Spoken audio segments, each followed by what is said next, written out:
Well, finally, in this video, we're gonna build my PC, because after 4 months, my package has finally arrived. You just can't imagine how long I waited. I honestly thought it was lost, but one fine day it showed up in my city, and 2 days later, I had it in my hands. I was absolutely over the moon. So let's get started with the build. By the way, this is my old PC. Unfortunately, I can't turn it on anymore, so I'll briefly tell you the backstory. One day, I just put it into sleep mode, and the next time I tried to turn it on, it was completely dead. I checked everything, but nothing worked. It turned out that the power supply had burned out, but as I later found out, it wasn't just that. I'll talk more about that during the build. Let's start with the case. Mine is the O11 Dynamic Mini, the second version in white. It arrived in perfect condition, no damage, and the first thing I noticed is that it's taller but narrower than my old case, so it'll take up a bit less space on the desk. On the front, there's a power button and ports, but if that's inconvenient, you can move this panel to the top. Basically, you just swap it with the regular panel that doesn't have any ports. Next, unscrew and remove all the panels. And right away, I noticed there's a removable mesh at the bottom. You can take it out and clean it. And inside, there's already a built-in support bracket for the graphics card, so you won't need to buy one separately. I also want to highlight the cable manager. Compared to my previous case, this one is designed much more conveniently. I did notice though that there's one cover missing here, so you can see the cables from the side. But if you don't look closely, it's hardly noticeable. Overall, the quality is excellent. It's a good case, especially compared to my previous one where the bottom mesh had already fallen off. It was literally hanging, and the side panel was taped up with duct tape. This one is just perfect. Now, let's move on to the power supply. I have the LIAN Li Edge Gold 1000 watts. My old PC had a 600 watt power supply with non-modular cables. And honestly, that's inconvenient because a bunch of extra cables end up cluttering the case. The new power supply is modular, which is super convenient. No extra cables, just the ones you actually need. Another really handy feature is the front-facing connections, so you don't have to search around the side or run cables awkwardly. It also comes with a fan hub right in the box. I was actually surprised by that because I used to have to buy it separately, but here it's included, and it's super easy to mount too. All right, let's quickly secure everything in place.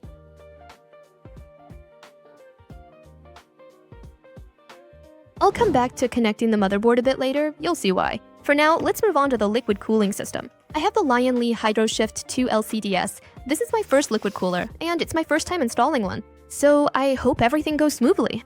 The package includes all the necessary mounts, the manual, and the liquid cooler itself. It has a 3.5-inch IPS display with a 60 Hz refresh rate. The mount with the screen is magnetic. The tubes are short and positioned at the top, so everything inside will look neat without extra cables. And the screen doesn't just display images, it also lights up. I'll show you what that looks like later. Now let's connect the fans. I'm using the wireless LIAN Li UniFan SL length. The kit includes a manual, cables, and something like a flash drive for wireless synchronization. Honestly, I've wanted these exact LIAN Li fans for a long time. With my previous ones, I thought you could customize the lighting by zones, but you couldn't. But here, there are 3 separate zones where you can set the lighting however you like. There's side lighting, lighting on the top lines, and lighting on the fans themselves. You can set different colors and effects. Another plus is that there are no extra wires. The fans themselves are connected to each other like this. Next, on one side, you connect a receiver with wires, which you'll then connect to the hub, and on the other side, you attach a cap without wires. Now, let's mount them onto the radiator. I also want to point out that these fans have silicone covers for the screws so they won't be visible, which makes the overall look even neater.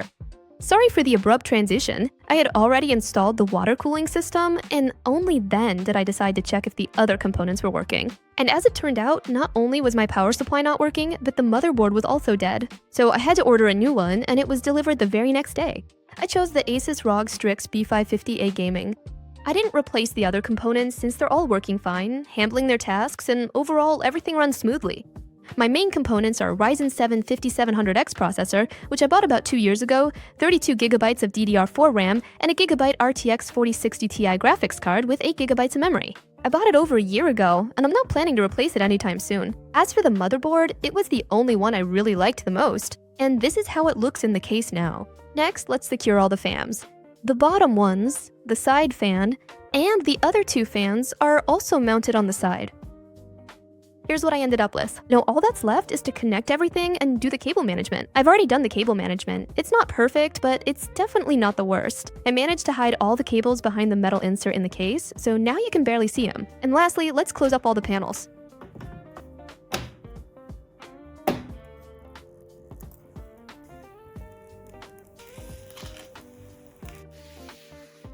And finally, we can move on to the first startup. Just look at how beautiful this is. I honestly love the results so much. Not a single extra wire, everything of neat. My old case was nothing like this. Now, let's talk a bit about the software you can use to control both the liquid cooling and the fans. You can download it from the official LIAN Li website, and after installing it, the app opens up with several tabs. We'll quickly go through them now and then move on to the setup. On the first tab, you can see the current system status, temperature, component load, and so on. You can also display this information directly on your monitor. The second tab is for controlling the fans in the pump. Here you'll see a list of all connected devices along with their current speed and temperature. There's also a tab with ready-made presets, standard, high performance, or maximum speed. Or you can set everything up manually using the graph. On the third tab, you can quickly adjust the lighting but without fine-tuning. The fifth tab is for synchronizing all connected components, and the last tab is for the application's own settings. Now let's move on to the most interesting part, detailed configuration, starting with the fans. In the Effects tab, you can choose any lighting option, from static to various animations. Next to it, there's a separate tab called Zone Settings. Here, there are only 3 zones, and you can individually adjust the side lighting, the fan lighting, and the line lighting. Overall, you can combine all of these to create different effects. Now let's move on to configuring the screen. On the first tab, there are ready-made presets. You can pick any option and just apply it. You can also change the background for these options. The second tab is custom. You can create something of your own, upload a GIF or a photo, add load information, or leave it out if you want. And on the last tab, you can enable the second screen mode, but for me, this will actually be the third screen. You can display any window there, like Telegram, Steam, Discord, and so on. I think you can turn it on if you want to do something unique, but of course, your PC will have to work harder. In the end, this is the beautiful result I got. Overall, I really liked everything. Everything looks neat and is well made. I especially like the fans. It's convenient that there aren't a bunch of wires, and you can customize the lighting in detail. I also noticed that the PC runs more stably now. It's less loaded, and it doesn't heat up as much as before. All in all, I'm honestly thrilled with this billing.